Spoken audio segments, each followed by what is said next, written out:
Holidays-nale, அது நம்ம GT Holidays தான். GT Holidays, South India's #1 travel brand. முன்னாள் அமைச்சர், தற்போதைய சட்டமன்ற உறுப்பினர், கோபி தொகுதியுடைய சட்டமன்ற உறுப்பினர் திரு செங்கோட்டையன் தன்னுடைய எம்எல்ஏ பதவியை ராஜினாமா செய்யக்கூடிய கடிதத்தை சபாநாயகர் அப்பாவுடன் வழங்கிய காட்சிகளை நம்ம பார்க்கிறோம்.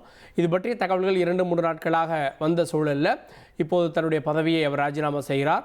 அதிமுகவிலிருந்து அவர் நீக்கப்பட்டிருப்பதால் அவர் இன்னொரு கட்சியில் இணைந்தாலும் கூட அவருடைய பதவியானது பறிபோகாது. கட்சித்தாவல் தடை சட்டத்தில் ஒருத்தரை நீக்கலை அப்படின்னா அது பதவி பறிபோகும். அவரை நீக்கி விட்டதால் பதவி பறிபோகாது.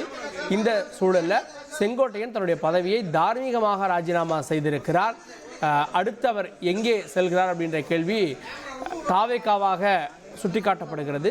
ஏன்னா தேர்தலுக்கு 6 மாதங்கள் இருந்தது அப்படின்னா, ஒரு பொது தேர்தலுக்கு அல்லது பதவி காலத்துக்கு 6 மாதம் இருந்ததுன்னா அந்த தொகுதிக்கு எலெக்ஷன் நடத்தலாம், பை எலெக்ஷன். ஆனால் இப்போதைக்கு அதற்கான வாய்ப்பில்லை. அதனால இந்த கோபி தொகுதிக்கு சட்டமன்ற தேர்தல் 2026 நடக்க இருக்கிறது. கூடுதல் விவரங்களை செய்தியாளர் தாய்மானவன் வழங்க கேட்கலாம். தாய்மானவன் தன்னுடைய ராஜினாமா கடிதத்தை செங்கோட்டையன் கொடுத்திருக்கிறார். அடுத்த ப்ரொசீஜர் என்ன? சபாநாயகர் அதை உடனே ஏற்றுக்கொண்டாரா? விவரங்கள் என்ன? கோபிச்செட்டிப்பாளையம் எம்எல்ஏ பதவியை தற்போது ராஜினாமா செய்திருக்கிறார் செங்கோட்டையன் அவர்கள். செங்கோட்டையன் தமிழக வெற்றி கழகத்துல இணைய இருப்பதாக தகவல்கள் வெளியாகி இருந்த சூழல்ல தனது எம்எல்ஏ பதவியை தார்மீக ரீதியாக தற்போது செங்கோட்டையன் ராஜினாமா செய்திருக்கக்கூடிய காட்சிகளை தான் நாம பார்த்து வருகிறோம். தலைமைச் செயலகத்துல சபாநாயகர் அப்பாவு முன்னிலையில அப்பாவுவிடம் தற்போது தன்னுடைய ராஜினாமா கடிதத்தை செங்கோட்டையன் வழங்கியிருக்கிறார்.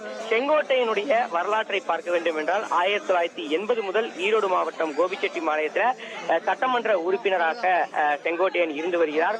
1996 தேர்தலை தவிர்த்து 9 முறை கோபிச்செட்டிப்பாளையம் தொகுதியில் இருந்து சட்டமன்ற உறுப்பினராக செங்கோட்டையன் தேர்ந்தெடுக்கப்பட்டிருக்கிறார். மறைந்த முன்னாள் முதலமைச்சர் கருணாநிதி மற்றும் அமைச்சர் துரைமுருகனை போன்று அதிக முறை எம்எல்ஏவாக வெற்றி பெற்றவர் என்ற பெருமை என்பது இவருக்கு இருந்து வருகிறது. 1972 அதிமுகவை சேர்ந்த செங்கோட்டையன் எம்ஜிஆர் ஜெயலலிதா ஆகிய இரு தலைவர்களுடைய அபிமானியாக தேர்ந்தெடுக்கப்பட்டிருந்தார்.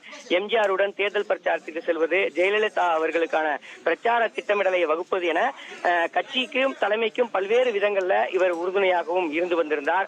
போக்குவரத்துறை, விவசாயம், தகவல் தொழில்நுட்பம், வருவாய்த்துறை, பள்ளிக்கல்வித்துறை என பல்வேறு துறைகள்ல அமைச்சரவை பதவிகளை வகித்தவர். எம்ஜிஆர் மற்றும் ஜெயலலிதாவிற்கு நெருக்கமாக செயல்பட்டிருந்த அவர் தற்போதைய அதிமுக பொதுச்செயலாளர் எடப்பாடி பழனிசாமிக்கும் சீனியராக கண்டறியப்பட்டிருந்தார். இந்த நிலையில தான் அதிமுகவில் இருந்து விலக்கி வைக்கப்பட்டிருந்த, குறிப்பாக சொல்ல வேண்டும் என்றால் ஓ பன்னீர்செல்வம், டிடிவி தினகரன், சசிகலா ஆகியோரை மீண்டும் கட்சிக்குள் இணைக்க வேண்டும், ஒருங்கிணைந்த அதிமுகவை உருவாக்க வேண்டும் என செங்கோட்டையன் குரல் கொடுத்திருந்தார்.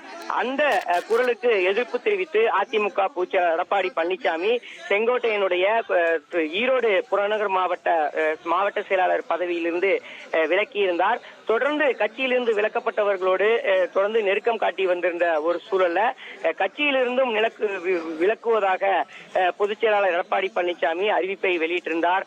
இந்த ஒரு சூழல தான் தன்னுடைய அடுத்த கட்ட அரசியல் நகர்வுகள் என்ன என்பது குறித்து தொடர்ச்சியாக ஆலோசனையில ஈடுபட்டிருந்த செங்கோட்டையன் தாவேக்காவுல இணைய போவதாக தகவல்கள் 2 நாட்களாக கசிந்திருந்த ஒரு சூழல்ல தற்போது தலைமைச் செயலகத்தில் சபாநாயகர் அப்பாவை சந்தித்து தன்னுடைய ராஜினாமா கடிதத்தை வழங்கியிருக்கிறார். சபாநாயகர் அப்பாவும் உடனடியாக இந்த ராஜினாமா கடிதத்தை ஏற்க இருப்பதாக தகவல்கள் வெளியாகி இருக்கிறது.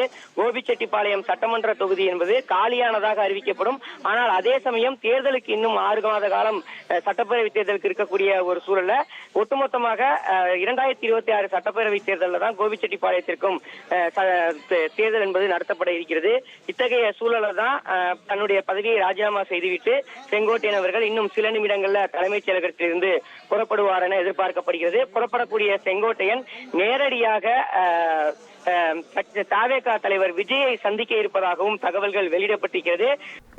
பதவியை ராஜினாமா செய்த செங்கோட்டையன் தாவேக தலைவர் விஜயை சந்திக்க இருப்பதாக தகவல் வெளியாகி இருக்கிறது. இன்றே சந்திப்பாரா, நாளைய தினம் தாவேகாவில் இணைவாரா அப்படின்ற கேள்விகள் எழுந்திருக்கிறது. ஹாலிடேஸ்னாலே அது நம்ம GT Holidays தான். GT Holidays, South India's #1 travel brand.